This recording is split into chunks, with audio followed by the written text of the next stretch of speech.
picking up where we left off, a few days have gone by since the motor pretty much just started rod knocking, and I was pretty upset, but I calmed down a little bit, and pretty much came to the conclusion that I'm gonna have to put another motor in, get it up and running, if I want to sell it. Because I was at that point, I was dead set on I'm gonna sell this thing. It's not worth my time anymore. It was a great run, had a little bit of fun with the car. I just there's no reason for me to be going through all of this on this car. And so what I ended up doing is I started looking for another motor, found another seller, ended up finding them out of the East Coast. I think they're out of Maryland. I can't remember the name of that company. I'll have to look it up. I'll see if I can find it somewhere. But with this one, I got really anal about making sure the engine was good before I even purchased it. And so I had them send me pictures. I had them do a video with a compression test, which is always a good idea to get a compression test. And then I made sure that when they did the video with the compression test, that there was some way, like they had an identification number actually on the intake manifold, that I would know that when the motor came to me, that was the same motor that they tested. And so what I did is went through all of this, got all that done. Right as I'm about to buy it, motor gets bought by somebody else. And I'm like, oh, this is just getting bad. And luckily, when I contacted the seller, he was like, oh, well, I've got another one. And I was like, well, send me some more pictures, compression test video. Let me see it because I want to buy it. So he did that. Compression test was good. I think it was like 175 across all cylinders. Everything looked good with the motor, so I went and purchased it. And this time, instead of getting it delivered to my house just to save time, because the freight company, they were wanting to wait for like a whole week from when it got to their warehouse in El Paso before they would be able to schedule time delivered with me. And I'm just like, I'm not going to let this engine sit in a warehouse somewhere else for a week, where something could happen, parts could get stolen off of it, something could get sat on it, broken, whatever. So what I did is, as soon as I knew it was in the El Paso warehouse, I arranged just to take the truck down there and pick it up. And so that's what me and my wife did. We went down there, made a day of it, went to pick it up, brought it home, checked it out, and man, was I amazed with this motor. So what I ended up doing is, for academic reasons and also to as a part out, I started breaking down the motor that was blown and that had the rod knock in it. Taking it all apart, finding out that all that rod was done. There was no saving it. So, and then just breaking it completely down and just saying, hey, you know what?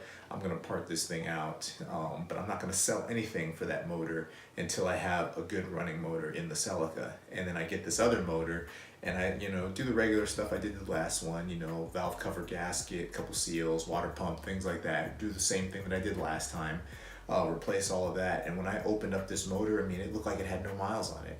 The other one had a little bit of, some sludge in it, a little bit of wear. This one, it was literally nothing. It was night and day. And I was just, I think I got a good feeling about this. I think this is going to be good.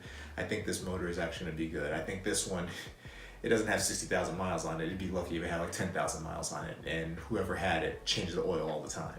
So, so I went through the whole process, putting it all back together, dropping it back in, fired right back up, just like it was supposed to the last time. It was no problem.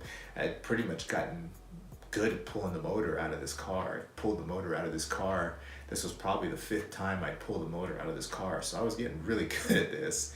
I don't know if that was a good thing or bad thing, but I was getting really fast at pulling motors out of this Celica. And started up, it ran, everything was good. Take it out for a spin, and all of a sudden I start hearing this chirping noise. And I'm just like, but it was only happening when the clutch was engaged. And I'm just like, okay, what's going on here? And so I'm driving around, and every time I push the clutch in, it would go away. Every time I take it out, it was fine. And I kept on hearing this. And then so I started doing some reading, some looking, and come to find out it was a bad throwout bearing, which I was really pissed, because now I've got to go in there with the engine in the car. I had the throwout bearing in my hand when I had the engine, the transmission separated. And now I've got to go in there with the engine in the car, separate the transmission, take out that throwout bearing, put in a new one. And the reason why it was bad was I ended up using the throwout bearing out of the spec clutch kit. And Spec is known for putting Chinese knockoff throwout bearings in their kits. So this time I went and got a Toyota OEM one.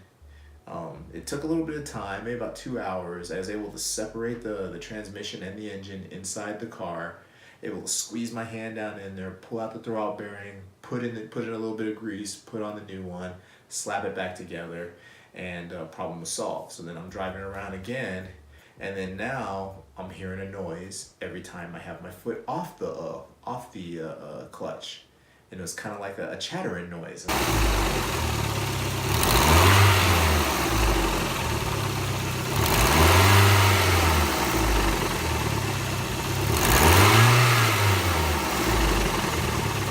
Just like, what is this? Don't tell me it's rod knock again.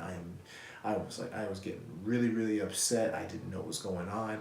And this time, since I was able to get the motor back into the car within 2 weeks, I contacted the seller right away, and I'm like, hey, this is making a weird noise. I don't know if it's rod knock or something, but we need to take a look at this. And he's like, send me some videos. And I ended up dropping the oil pan. I pulled a couple of the rod caps off, and the bearings were clean. They looked almost brand new. I mean, they were smooth. And I'm like, I can't be knocking. I send those photos of the bearings, and I'm like, there's something else wrong with your motor. And then he asks a question. He's like, well, do you have a lightweight flywheel? And I'm like, yeah. He was like, your flywheel's chattering. That's what they do. I'm like, ugh. So I was just super sensitive after all the issues I've been having with engines with this car, that any noise at all was just tripping me up and making me just very uncomfortable. So I put it all back together. I get everything back up. I'm driving it around. By this time, I started probably like end of January. It's like mid-February, and I'm driving it around.